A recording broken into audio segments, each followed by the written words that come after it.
Good evening, everyone. Welcome. So before I begin, I want you to know that I'm a responsible comedian, and I want to make sure that we're having a mutually pleasurable experience. So for that, we have safe words tonight. If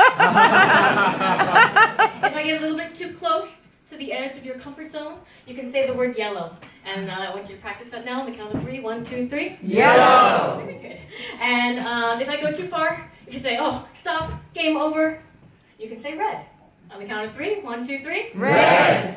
Okay, so we all on the same page now? Yes. Okay, good.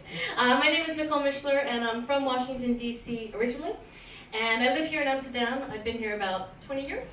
And when I go home and I visit and I tell people, yeah, I live in Amsterdam, sometimes people think that I'm Dutch, which I just think is so funny because I'm obviously not Dutch.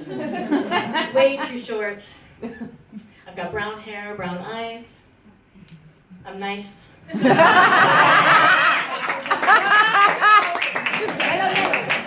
am nice, and I am short too. I'm very, very but when you're short in Holland, it's great because Dutch guys are really, really tall. When I meet a Dutch guy, my mouth is right at his crotch level. I'm introducing myself, and suddenly there's a cock in my mouth. Hi, my name is Nicole Mischler.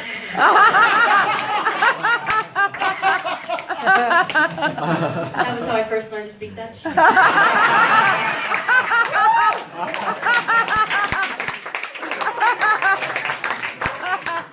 Dutchmen are very enthusiastic teachers. So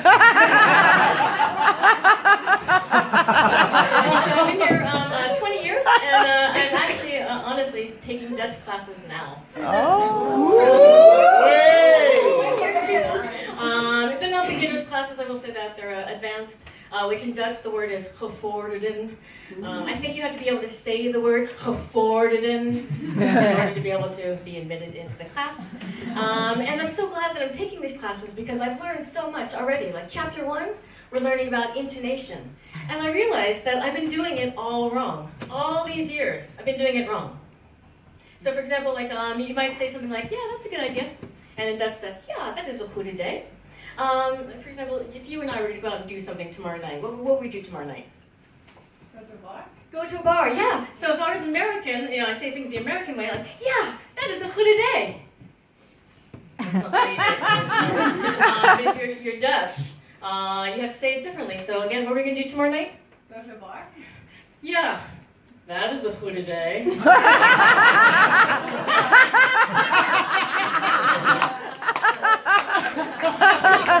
We're in chapter 2 now. We're learning about curse words and how to end the conversation in an angry way. I'm not making this up either. This is actually what we're learning. Chapter 3, I'm expecting that we're going to go learn about how to go into a shop and push our way through the line without acknowledging anyone.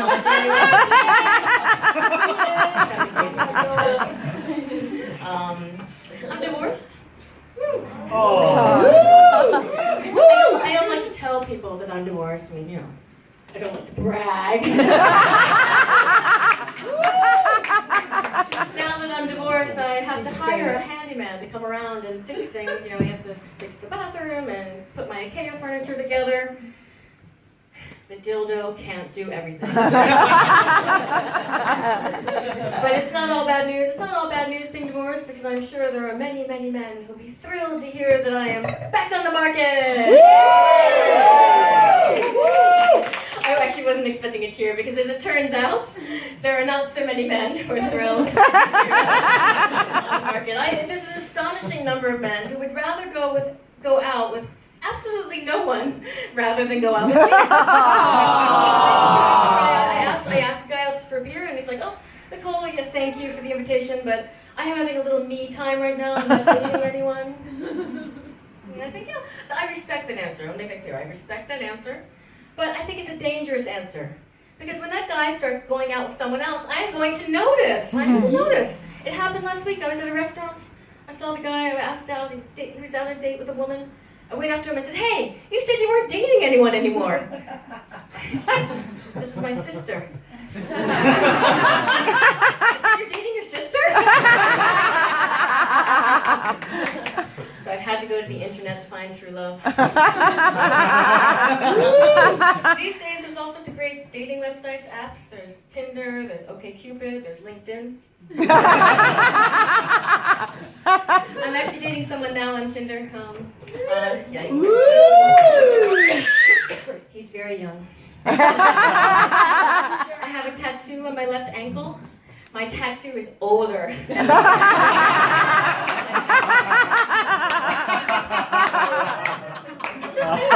the thing on Tinder. There's a lot of younger guys looking for older women. I asked him, what do younger men find so attractive about older women? And he said, sex.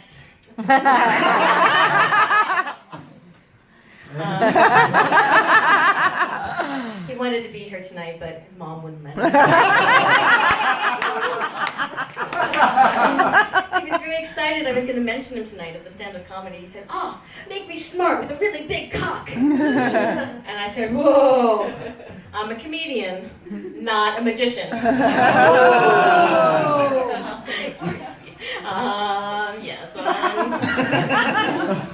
Even though there's this big age difference between us, we do have a lot in common.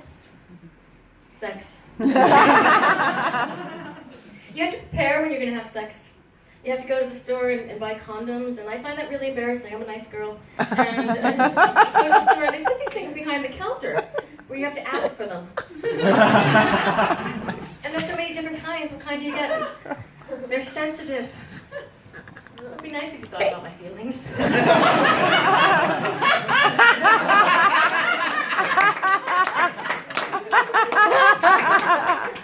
There's lubricated. Isn't that supposed to be my job?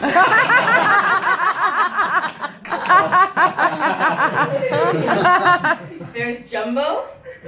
I mean, that would be nice, but I don't want to seem too optimistic. And then what if I get the wrong size and they're too big? That would be really embarrassing for him. And then how many do you get? That's a question as well. If you buy a 3-pack, seems like you're saying one night stand. If you buy 24, it seems like you're saying, I'm getting screwed till Tuesday. I think this is different for men than it is for women. When men go to buy condoms, it's more potential. It's more like they're hoping. They're hoping to get lucky. They're hoping to score. When a woman buys condoms, you know that slut's getting laid.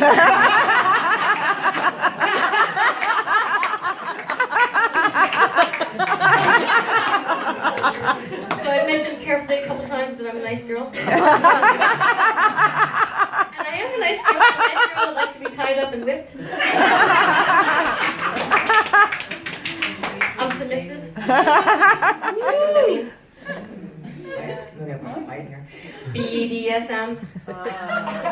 It's an acronym. Bondage, discipline, sadism, masochism, or it can also mean bondage, dominance, submissiveness, masochism. So it's a very versatile acronym. I think when people hear the phrase BDSM, they think, oh, that sounds really scary and dark. Whips, leather, 50 Shades of Grey. But it's not that different. It's not that exotic. For example, right now I'm practicing female orgasm denial. It's a very submissive thing to do. So female orgasm denial, what happens is a man brings a woman to a very high state of arousal. He brings her right to the edge of orgasm, and then she doesn't have an orgasm. Ooh. So it's just like ordinary sex. Oh, that's so sad. Ever since I've been practicing female orgasm denial, I'm like Christmas. I only come once a year. I have other interests. I like to swing. Swing dancing, people. You're dirty. I'm a follow. Of course. Okay, that joke didn't work twice, my goodness. I think that's funny. I like to talk dirty. You probably have noticed that by now, I guess. So I like to talk dirty, but I want you to know I'm not doing it to shock you. I'm not trying to push you to the edge of your comfort zone. I talk like this in my ordinary life. When I go into work, I tell people to spread their legs. I tell them to thrust their hips. I tell them to bring their thumbs to their nipples. I'm a yoga teacher. I am on the run from gluten, in case anyone wants to know. when I tell people that I'm a yoga teacher, they automatically assume, of course, that I'm very, very flexible. When I tell men that I'm a yoga teacher, I can see their minds flipping through the positions they can have sex with. Camel, downward facing dog, open face beaver. I was at a party last night, and a guy came up to me and he said, "Hey, I heard you can get your legs behind your ears." And I said, "You must have seen on LinkedIn that I'm a yoga teacher." And he said, "No, I saw on Tinder that you're a dirty old slut." And that was my set tonight, guys.